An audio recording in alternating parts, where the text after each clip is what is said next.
Vice President Kamala Harris is the new talk of the town in Washington. Right now, she is the #1 alternative to replace President Joe Biden if he does choose to bow out of the 2024 presidential race, according to new polls. Now, 45% of registered voters would support Harris in a hypothetical matchup with former President Donald Trump, compared to just 43% of people backing Biden, according to CNN's new survey. So that still does show her losing to Trump, but faring better than Biden by 2 points. Now, that poll was conducted after the debate performance on Thursday, so it captures the public reaction to the debate. South Carolina Democratic Representative James Clyburn announced that he would hypothetically support Harris yesterday. How would you feel if they worked around and tried to go around Kamala Harris because of her lack of high poll numbers and popularity and broadly based? Do you think it's hers to have if it is not his? I will support her if he were to step aside. But I want to support her going forward at some time in the future.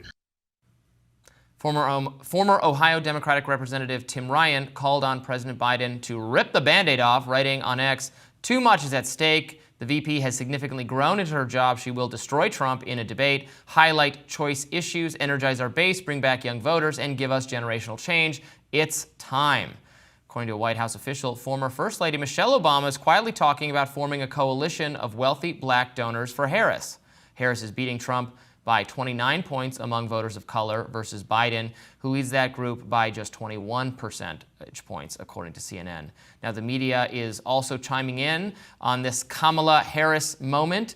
Newsweek headline from this morning reads, "Kamala Harris overtakes Joe Biden as the favorite to be a Democratic candidate." A Washington Post opinion article made the case yesterday. Kamala Harris is no riskier than Joe Biden. Now, the online betting markets are abuzz with questions about who will be the actual Democratic nominee. And for now, Kamala Harris has taken the cake. According to Politico, Harris could run on the popular parts of Joe Biden's record without being held back by serious questions about age and mental fitness. She could also access the campaign fund's $240 million, whereas other candidates would have to start from scratch. But despite enjoying her best coverage since coming into the White House, Harris has not budged on her support for Biden. Here's what she had to say on Monday. Many in your party have expressed concerns about President Biden's health. Just this morning, Congressman Doggett said that he's calling on President Biden to withdraw from the race, given that there's too much at stake to risk a Trump victory. What's your response to this? Look, Joe Biden is our nominee. We beat Trump once, and we're going to beat him again, period. Are you ready to lead the country if necessary? I am proud to be Joe Biden's running mate. Vice President Harris wrote on X yesterday, quote, "Democracy is on the ballot in November. Donald Trump vows to be a dictator on day one." So here we are. That was some good news for Kamala Harris yesterday. So this poll conducted by CNN post-debate, reflecting the realities of the debate, had Biden at 43 percentage points, Kamala Harris at 45. It's 2 points. It's very key. That could be the difference between winning the election and losing the election in the swing states. They also polled a few of the other floated name potential alternatives, Buttigieg, Newsom, and Whitmer, who were, I believe, Buttigieg and Newsom were also at 43, and Whitmer was at 42. These figures are not nearly as nationally well known as Biden or Kamala Harris, so it's possible that if they were the nominee, they could go up or they could go down based on getting more news about their records. In particular, Gretchen Whitmer, who's always brought up as governor of Michigan, is really unknown on the national political stage.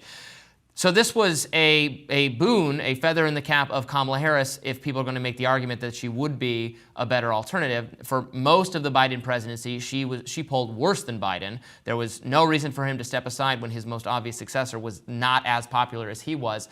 That calculus had started to change even before the debate. I had seen polls showing that she was now more popular than Biden. in the wake of the debate, it seems inarguable that she seems on paper to be a more formidable candidate than Joe Biden. Yeah, and this has got to be a happy day for Kamala Harris in a sense, who's had some rough press in her time as vice president. Yes, she has. There's been a lot of conversations about how the Biden White House has sort of sidelined her, that there hasn't been great relations.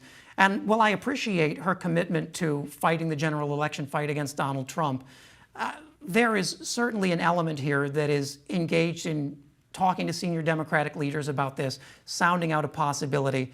If anyone for a minute believes Kamala Harris's team isn't strategizing on these conversations, you misunderstand both politics and Kamala Harris, because nobody gets to this point without a healthy dose of ambition and without a sense of strategy. Oh, I and right now, 100% agree she with is certainly looking at how this goes. And Michelle Obama, I think, is also very shrewd in taking herself out. She was polled recently as a candidate, and putting it behind Harris adds a lot of support that Obama has recently sort of withdrawn from Joe Biden. Yeah, the idea that it was going to be Michelle Obama, that's just like, that's fan fiction. Yeah. Michelle Obama does not want to run for president. She's a millionaire. She's living her best life. Yep. You know, she can give speeches and make millions. She writes books. She's going on vacation. You know, she does not want to being in politics is like running is hard. She's a pretty well-liked figure. Your favorability goes down immediately when you start getting involved in the partisan political arena. That's not something that appeals to just everyone. She already has a lot of wealth and authority and is doing the things she wants. So that was always going to be some kind of fantasy. I 100% agree with Kamala Harris wants to be president. She absolutely wants to be president. And she has a chance that she will be president at some point. In recent history, most vice presidents have gone on to seek the presidency in their own right, and a fair number of them have been elected. Joe Biden is himself a former vice president. George H.W. Bush was a former vice president. Al Gore sought the presidency. Them seeking the presidency is the norm, and them getting that at a decent number of the time is also a norm. So she is paying attention in this moment. Of course, she's saying what she's saying on TV. For her to, she has no incentive to be appearing to be sabotaging or turning on Biden. She will stick by him up until the point where he's out, and then it will be hers. But the idea that she would be passed over at this point is, I think, very unlikely. If he were to step aside.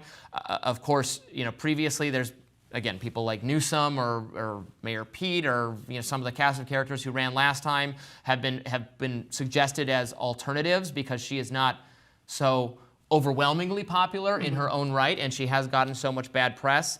But passing her over was always going to be nasty business. Not, I think, because she actually has this really deep reservoir of robust, genuine grassroots support in a way that, for instance, like Bernie Sanders actually has.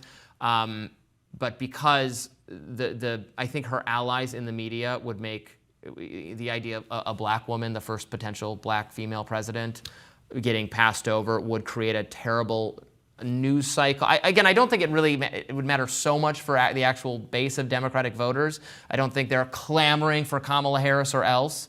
But it would be a really bad news cycle. Yeah, and this is, at the end of the day, politics. There are demographic realities here, and Kamala Harris comes in with some strengths. I mean, Democrats are trying to engage a black vote that has softened on Joe Biden fairly considerably over the last 4 years. And that's just an inconvenient reality for the party. That's not news to anyone who's managing this campaign. And the fact is, if Biden can't manage this situation and Harris's numbers keep going up, you're going to see things very quickly go from "we did it, Joe" to "we're done, Joe." And the reality, the irony is, Joe Biden's attempts to keep Kamala Harris at arm's length will end up helping her, because she can easily then say, listen, I didn't know. It was kept from me as much as anyone else. And I have essentially offer a clean slate here for Democrats to run these popular policies without the challenge of having to constantly ask if the presidential candidate knows where they are. Yeah. For a long time, it was not even the case that she was necessarily more popular, as far as I could tell, with black voters than Joe Biden was. You know, obviously she is black, but that doesn't, pure identity-based arguments are often turned to. But we did just read a poll showing her doing better with black voters than Joe Biden by a substantial degree. I mean, it really just reflects the fact that Joe Biden is losing a lot of people's faith right now. Yeah. And she is, if there is to be an alternative, which I am still somewhat skeptical of, Don't mistake me. It's a possibility. It could happen. I'm not saying there's no chance of it happening, but like everyone in my life right now is saying it's just a matter of time. He's going to drop out tomorrow. He's going to drop out over the weekend. Yeah. I absolutely think that could happen, but it's not just he has to agree to do that, and he's still hearing stick it out from the people he listens to. Now I did just see reported by someone from Bloomberg on a lot is happening today at once. So I can't find it at the moment. That he has told a top ally that he is. Well, it is in the New York Times. He's told a top ally he's weighing whether to continue in the race right now. So that's some reporting. I mean, that says really all you need. There's no reason for the Biden administration to telegraph that information unless that's a decision that's fairly well along. I mean, it telegraphs weakness in a way that you would not want. And now that we're seeing, Michelle Obama start to come out very publicly for a clear successor, Barack Obama starting to add some questions into this, and now the Harris team is making the money argument. And that's going to be the argument that moves the donors, because these people do not want to go out and raise $250 million again. It's just not there. So this gives Kamala Harris a clear glide path in. Whether she can actually do it once she's at the top of the ticket, that's a very different beast than being the second in command. So you think this is going to happen? I think that if you're hearing the White House speaking, even off the record, that he's even considering it after a week almost of saying that he absolutely would not and he intends fully to debate in September, I mean, you can read between some pretty big lines there. Well, we will be paying close attention to each and every development in this news day. More rising right after this.